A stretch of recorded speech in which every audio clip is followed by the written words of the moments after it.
O assunto da nossa videoaula de hoje vai ser sobre o ciclo do ácido cítrico. A gente vai dar continuidade então aí a nossa grande temática do metabolismo energético. E essa via metabólica, ela também é conhecida como ciclo de Krebs ou ciclo do ácido tricarboxílico. Essa rota, galera, é uma das etapas do processo de respiração celular dos organismos aeróbicos. Esses processos, as reações do ciclo do ácido cítrico, elas ocorrem tanto em procariotos quanto eucariotos, sendo que nos eucariotos essas reações elas vão ocorrer no interior das mitocôndrias. E antes da gente começar a falar do ciclo propriamente dito, vamos fazer uma revisãozinha aqui rápida do que é respiração celular. Vamos lembrar?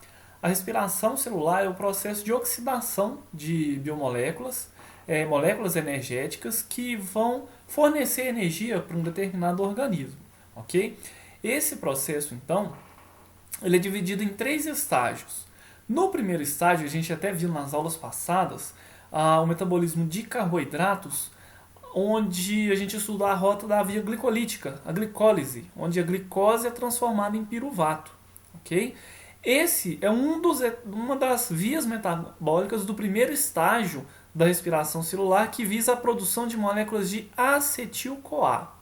Okay? O acetil-CoA, pela via glicolítica, ele é produzido após quando a glicose ela é oxidada a piruvato e o piruvato, então, é convertido em acetil-CoA. Okay?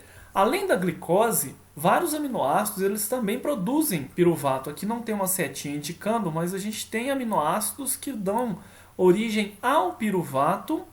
Posso até aqui fazer uma gambiarra aqui, de modo a que esse piruvato ele também pode ser convertido em acetil-CoA. Já outros aminoácidos, e a gente pode também incluir aqui os ácidos graxos, eles podem ser convertidos então diretamente em acetil-CoA. Ok? Então, o ciclo do ácido cítrico ele aporta então para o metabolismo de qualquer molécula que pode ser transformada nesse grupamento acetila, ou que fica complexado à molécula de coenzima A.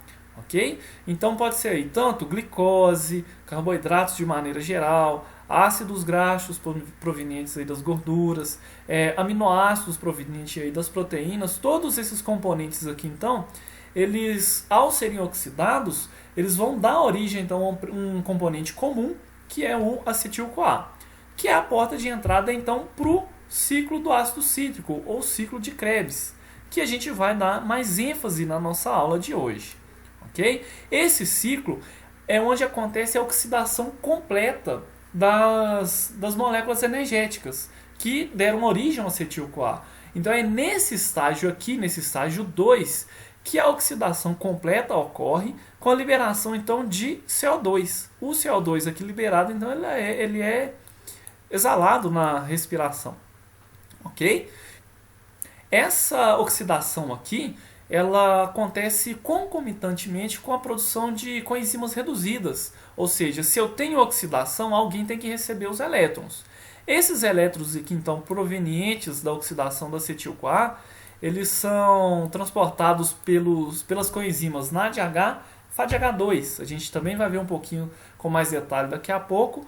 E essas coenzimas reduzidas, elas são conduzidas então para transportadores de elétrons na cadeia respiratória de elétrons. Ok? A gente vai ter numa próxima etapa da nossa discussão de metabolismo energético, a gente vai dar mais ênfase a essa cadeia respiratória. Mas de maneira geral, ela é o terceiro estágio da respiração, onde a transferência de elétrons provenientes aí das moléculas de NADH e FADH2, essa transferência ela ocorre para moléculas de oxigênio.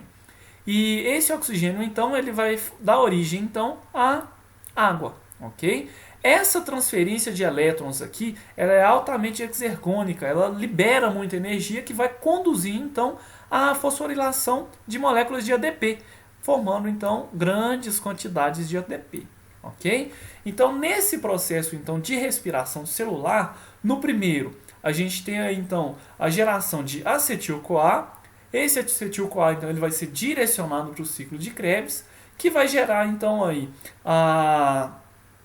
coenzimas reduzidas, NADH, FADH2, onde essas coenzimas vão ser regeneradas, elas vão ser reoxidadas na cadeia respiratória, com a transferência de elétrons para o oxigênio.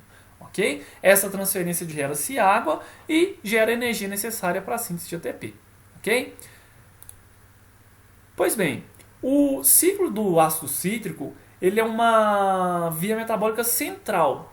E o que a gente pode tirar dessa via? Primeiro, ela tem um caráter tanto catabólico quanto anabólico. Ou seja, ela serve tanto para oxidação do acetil-CoA completa, como serve também para gerar precursores, para gerar compostos que vão ser utilizados em rotas anabólicas, para a síntese de proteínas, de carboidratos, de gordura e até mesmo de hormônios. A gente vai ver um pouquinho disso também numa próxima videoaula.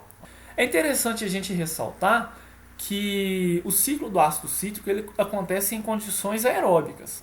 Em condições anaeróbicas, o piruvato, que foi gerado ali na via glicolítica, ele vai ser então convertido a lactato ou etanol, dependendo do organismo, para que a gente tenha regeneração de NAD+. Okay? A gente viu lá isso também nas aulas de carboidrato. Okay? Então, o ciclo do ácido cítrico ele vai acontecer sempre então, em condições aeróbicas. Okay? Tem que ficar claro isso. Ele só acontece na presença de oxigênio. Beleza? Vamos então entender com mais detalhes esse ciclo.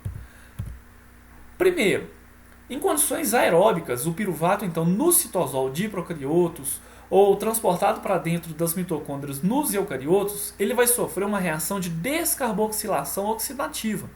É uma reação que ela é irreversível, a gente pode perceber aí pelo fato do ΔG, olha, ser grande com um valor negativo, é uma reação exergônica. Essa reação exergônica, como que ela vai acontecer? Ela é catalisada então por uma ação de um complexo enzimático denominado piruvato desidrogenase. Esse complexo ele é composto por múltiplas cópias de um grupo de 3 enzimas e 5 diferentes coenzimas. Okay? Então a gente tem aqui que olha, NAD+, temos o TPP, o lipoato, o FAD, a coenzima A. Okay? Então aqui eu tenho 5 coenzimas diferentes e um complexo proteico formado por 3 enzimas distintas. Okay? Então é o único complexo que vai catalisar essa reação. E o que essa reação ela faz? Ela promove então a descarboxilação. Olha aqui, vamos pegar aqui a molécula de piruvato. A molécula de piruvato ela vai perder um CO2 a partir desse grupo carboxila aqui. Okay? Esse CO2 ele é liberado na respiração pelos pulmões. Okay? E além dessa descarboxilação, acontece a complexação com uma molécula. É esse grupamento acetila aqui que, olha, ele vai ser ligado numa molécula de coenzima A, para formar o que a gente conhece como acetilcoenzima A. Okay? O acetil é o grupamento acetila, que veio do piruvato, e a coenzima A é essa molécula grande aqui, que, olha, a coenzima A ela é um derivado de um nucleotídeo, olha, ela tem aqui adenina, ribose 3-fosfato, tem uma molécula de fosfato aqui que, olha, ligada no carbono 3 da ribose. Eu tenho aqui, além dessa fosfato aqui, eu tenho mais 2 outros fosfatos aqui ligados ao carbono 5 e uma molécula de ácido pantotênico, ok? Nessa extremidade aqui, então, a gente vai ter o grupo tiol reativo, onde vai se ligar, então, o grupamento acetila derivado do piruvato. Ok? Então vamos lá, vamos falar mais especificamente do ciclo de Krebs. Esse ciclo ele inclui uma série de 8 reações de óxido-redução controladas enzimaticamente que vão resultar então na oxidação completa da molécula de acetila proveniente do acetil-CoA. Okay? Então o que a gente tem que perceber aqui? A molécula de acetila do acetil-CoA ela tem 2 carbonos. Okay? Então o que vai ser oxidado aqui não é a molécula completa de coenzima A. É somente aqui que, olha, o grupamento acetila, está aqui destacado, que vai entrar no ciclo e vai ser oxidado. Ok? Então, se eu tenho 2 carbonos aqui na molécula de acetila, a oxidação completa vai liberar, então, 2 moléculas de CO2. Certo? Então, essa oxidação completa aqui do grupamento acetila, ela libera, então, 2 moléculas de CO2 E a energia que é gerada aqui pela essa oxidação, ela vai ser conservada tanto na produção de NADH. Tenho 3 reações que vão promover essa formação de NADH, uma molécula de FADH2 e uma molécula de GTP. Ok? Vamos estudar aqui então cada uma dessas etapas de maneira resumida. Ok? Bom, eu quero deixar claro que, mais uma vez, vocês não precisam ficar preocupados em relação a nome de enzimas, a nome dos intermediários, dos complexos aqui formados. Ok? Eu quero que a gente entenda o processo como um todo. Mas para a gente entender como um todo, a gente é preciso aprofundarmos aqui um pouquinho em cada uma das reações. Tá claro? Então vamos lá. A primeira etapa do ciclo do ácido cítrico, então, ela vai iniciar quando a enzima citrato sintase ela vai catalisar a reação de condensação do grupamento acetila, proveniente do acetil-CoA, olha aqui a molécula de acetila, a uma molécula de oxalacetato. Ok? Essa reação é uma reação de condensação, onde os 2 carbonos do grupamento acetila vão se condensar ao oxalacetato. A molécula de coenzima A ela é liberada nesse processo. Ela vai então novamente participar das reações ali de descarboxilação oxidativa pela piruvato desidrogenase. E aqui então a gente vai ter a primeira reação onde a gente vai formar o citrato, ok? Ou ácido cítrico. Ele é citrato aqui pelo fato de ele estar desprotonado, ok? Se ele tivesse protonado aqui, que olha, esses grupamentos carregados aqui, se tivesse com o Hzinho aqui do hidrogênio, seria o ácido cítrico, tá bom? Essa reação aqui, então, ela é uma reação típica de condensação de Claise, onde eu tenho aqui um tioéster altamente energético e que é rapidamente hidrolisado. Essa ligação aqui, que olha, a ligação do grupamento acetila com a coenzima A, é uma ligação que a gente conhece como tioéster. Essa reação aqui, essa ligação, perdão, ela é altamente energética e sua hidrólise, estão vendo aqui a molécula de água, aqui, olha, para liberar essa molécula aqui, ela é altamente exercônica. Então essa reação aqui, então, ela vai ter um ΔG negativo, um ΔG grande e, portanto, então ela vai ser irreversível, ok? Vamos ao prosseguimento então. O ácido cítrico, ele é interessante de se ressaltar que ele é usado como conservante natural, ele é um antioxidante muito útil nas indústrias aí, então, de sucos, de frutas e vegetais. Ele atua como estabilizante em sucos preparados comercialmente. É utilizado também aí na indústria de vinhos, de cidras, previne aí a turbidez de vinhos, previne também o amarelamento de vinhos brancos, promove o ajuste de pH, inibe também processos oxidativos por ser um componente antioxidante. Tem várias funções aqui então em diversas indústrias e ele é produzido principalmente aí pelo Aspergillus niger em altas concentrações de açúcares, de sacarose. A gente consegue produzir então esse componente em escala industrial. No Brasil, a empresa Cargill, localizada em Uberlândia, é a maior produtora desse componente aí no nosso país. Dando continuidade, o produto daquela primeira reação, o citrato, ele vai ser então isomerizado na segunda etapa do ciclo de Krebs a isocitrato, certo? Essa reação ela ocorre por uma etapa primeiro de desidratação, formando aqui um intermediário, o cisaconitato, seguida de uma hidratação. Okay? A enzima catalisa esses 2 processos aqui, é a aconitase. A aconitase, então, primeiro promove a desidratação aqui, que olha, a retirada de uma molécula de água e, posteriormente, a adição dessa molécula de água, promovendo a troca de posições do átomo de hidrogênio com uma hidroxila. Okay? Então, aqui o citrato foi transformado em isocitrato. Simplesmente teve a troca dessa posição desses 2 componentes aqui. Tá bom? Terceira etapa, nessa próxima etapa, a enzima que vai atuar é a isocitrato desidrogenase. Lembrando que toda desidrogenase vai promover uma reação de óxido-redução, ok? Então a piruvato desidrogenase teve uma reação de óxido-redução, produziu NADH. Aqui também nessa etapa do ciclo de Krebs a gente vai ter a primeira reação, onde a gente tem a produção de NADH, ou seja, se eu vou oxidar o isocitrato, ou seja, se ele vai perder elétrons, alguém tem que ganhar. Quem vai ganhar esses elétrons? Vai ser NAD+, ou NADP+. dependendo da enzima, da isoenzima que vai catalisar, certo? Mas independente da isoenzima aqui, o processo aqui ele é muito semelhante, ou seja, essa coenzima aqui vai receber o elétron, ok?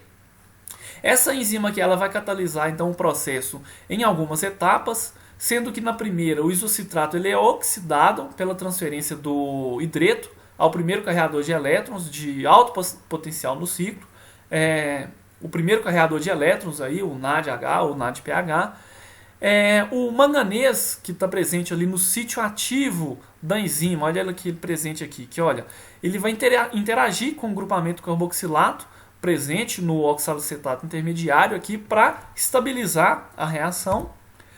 Num segundo momento aqui, que olha, acontece a descarboxilação, ou seja, a perda de CO2. Então note que aqui eu tenho a primeira etapa de descarboxilação. Lembra lá que entrou acetila com 2 carbonos? Aqui a gente já vai perder um, que olha, na forma desse CO2 aqui. Ok? Então essa descarboxilação aqui ela é facilitada pelo manganês presente aí, então, como cofator dessa enzima. Tá? Por fim, ocorre um rearranjo nesse intermediário formado aqui, gerando o alfa-cetoglutarato. Okay? O alfa-cetoglutarato é um alfa-cetoácido. A gente vai ver muito desses alfa-cetoácidos também lá no metabolismo de proteínas. Tá bom? Vamos lá então, dando sequência aqui. A etapa seguinte é outra reação de descarboxilação oxidativa. Olha, se eu tenho uma descarboxilação e é uma reação de óxido-redução, é uma desidrogenase que vai estar atuando no processo. Aqui também é um complexo enzimático, muito parecido com a reação catalisada lá no início de conversão do piruvato acetil-CoA, formado aqui então por um complexo de proteínas, 3 tipos de enzimas que são homólogas ao complexo piruvato desidrogenase. Aqui também entra uma molécula de coenzima A, que vai receber então esse grupamento aqui e uma molécula de CO2 vai ser perdida, ou seja, ela vai ser descarboxilada. Esse CO2 aqui que olha, ele vai ser liberado na respiração pulmonar e o composto formado aqui que olha, é o succinil coenzima A. Essa reação aqui, por ser de óxido-redução, quem vai receber elétrons é uma molécula de NAD+, formando NADH. Ok? É uma reação que também é irreversível. Ou seja, eu vou ter aqui um ΔG, olha, novamente aqui, vamos lembrar lá da termodinâmica. Se é um ΔG negativo com alto valor numérico, é uma reação essencialmente irreversível. Ok? Então, nesse processo aqui, a gente tem uma reação altamente exergônica. Na etapa 5 do ciclo do ácido cítrico, ocorre então a clivagem dessa ligação tioéster, regenerando então a molécula de coenzima A e vai liberar como produto o succinato. Okay? Nesse processo aqui, lembram no início da nossa aula, como eu falei com vocês, que a ligação tioéster ela é altamente energética? Perdão, não é essa ligação aqui, é essa ligação aqui que é tioéster, ok? Então a quebra dessa ligação aqui libera muita energia. E essa energia aqui na etapa 5, ela vai governar então a fosforilação a nível de substrato de moléculas de GDP. Esse GDP aqui então, na presença de um fosfato inorgânico, vai gerar a primeira molécula energética no ciclo do ácido cítrico, o GTP, ok? Já na etapa 6, o succinato formado então anteriormente, ele vai sofrer novamente aqui uma reação de oxidação, ele vai ser oxidado, então nessa reação especificamente, ela é a única que vai se utilizar uma outra molécula de coenzima para receber os elétrons, você vai usar o FAD, o dinucleotídeo de adenina e flavina, formando aqui então FADH2, ok? Quem tem dúvida nessas estruturas aqui de NAD e FAD, favor então voltar lá na nossa aula de nucleotídeos, ok? Faça uma revisãozinha lá que vocês vão relembrar então a estrutura dessas coenzimas, ok? Então aqui, vale ressaltar que essa enzima aqui, que olha, essa desidrogenase, a succinato desidrogenase, é uma enzima que em eucariotos, ela está firmemente ligada à membrana interna das mitocôndrias, ok? Então lembram que eu falei com vocês no início da aula que nos eucariotos o ciclo do ácido cítrico acontece nas mitocôndrias, no seu interior? 7 enzimas, elas estão ali dispersas na matriz mitocondrial. Essa enzima aqui, a succinato desidrogenase, é uma enzima de membrana. Ela fica aderida na membrana interna da mitocôndria, ok? Então essa reação aqui, lembrando então, ela vai formar FADH2 e não NADH como as outras. A etapa seguinte, então, é a hidratação do fumarato. Olha, eu tenho essa dupla aqui, ela vai ser hidratada pela fumarase. A fumarase, então, vai promover a adição inicial de uma hidroxila, formando aqui um carbânio, posteriormente a adição de uma molécula de hidrogênio aqui para formar o malato. Ok? O que é interessante a gente ressaltar? Essa reação aqui, ela apresenta uma estereoisomeria específica. Então a adição dessa hidroxila aqui, ela é estereoespecífica, de modo que no final eu vou formar exclusivamente o estereoisômero do tipo L, ok? Então eu vou formar o L-malato. Essa enzima aqui, então, ela é estereoespecífica, ok? Formando aqui um estereoisômero, o enantiômero L para essa molécula de malato. Ficou claro? É uma adição do tipo trans, de modo que a hidroxila que foi adicionada, ela fica de lado oposto ao hidrogênio que foi adicionado. Ok? Por fim, na última reação do ciclo, o malato ele vai ser oxidado. Então, se é uma reação de óxido-redução, eu tenho aqui uma desidrogenase e, mais especificamente, a malato-desidrogenase. Nessa reação, o malato, então, ao ser oxidado, ele vai doar elétrons para moléculas de NAD+, formando o NADH. Ok? E regenerando, olha, o oxalacetato. Essa oxalacetato regenerado, então, ele vai dar continuidade ao ciclo. Novamente, ele, então, podendo se condensar com o grupamento acetila, do acetil-CoA, e dando continuidade ao ciclo. Ok? O que é interessante a gente destacar nessa reação? Ela, diferente das outras etapas do ciclo do ácido cítrico, ela tem um ΔG grande e positivo. Ou seja, é uma reação termodinamicamente desfavorável em condições padrão. Certo? Mas como é que ela acontece? Por que ela acontece, sendo que ela é desfavorável?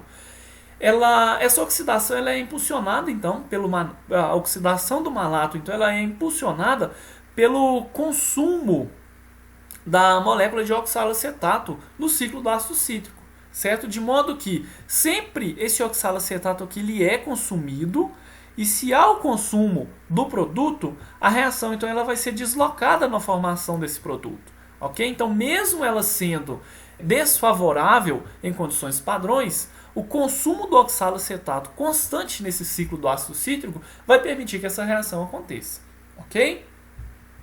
A gente finaliza essas 8 etapas do ciclo do ácido cítrico. Ante o exposto, a gente pode observar que a energia liberada por todas essas reações aqui, elas foram conservadas na forma de 3 NADHs, 1 FADH2 e uma molécula de GTP ou ATP, dependendo aí do tecido que ela vai atuar. Certo? Então isso para cada molécula de acetil-CoA que entra no ciclo. Certo? Beleza. Os NADHs e FADH2 formados, eles são oxidados na cadeia transportadora de elétrons. Então, olha aqui, eles precisam ser regenerados, ok? Então, o NADH formado e o FADH2 formados no ciclo do ácido cítrico, eles precisam ser regenerados para que o ciclo possa continuar acontecendo. Ok? Essa regeneração, ou seja, os elétrons que estão presentes nesses dois componentes aqui, vão ser doados então na cadeia transportadora de elétrons, onde o aceptor final vai ser moléculas de oxigênio. Ok? Beleza? O CO2 formado no ciclo, as duas moléculas que são formadas, elas são liberadas para o ambiente pela respiração, assim como aquela molécula lá que foi formada de CO2 a partir do piruvato na sua oxidação de formação do acetil-CoA. Ok? Ficou claro? Beleza. A gente vai finalizar por aqui essa primeira etapa da nossa aula. Na próxima videoaula a gente vai falar um pouquinho do controle metabólico. Vamos falar das funções do ciclo do ácido cítrico nas rodas anabólicas. E também a gente vai discutir um pouquinho rapidamente sobre o ciclo que é utilizado muito parecido com o ciclo do ácido cítrico, que é o ciclo do glioxalato, ok? No mais, deixo aqui um abraço para vocês e espero encontrar vocês então no nosso próximo vídeo. Grande abraço!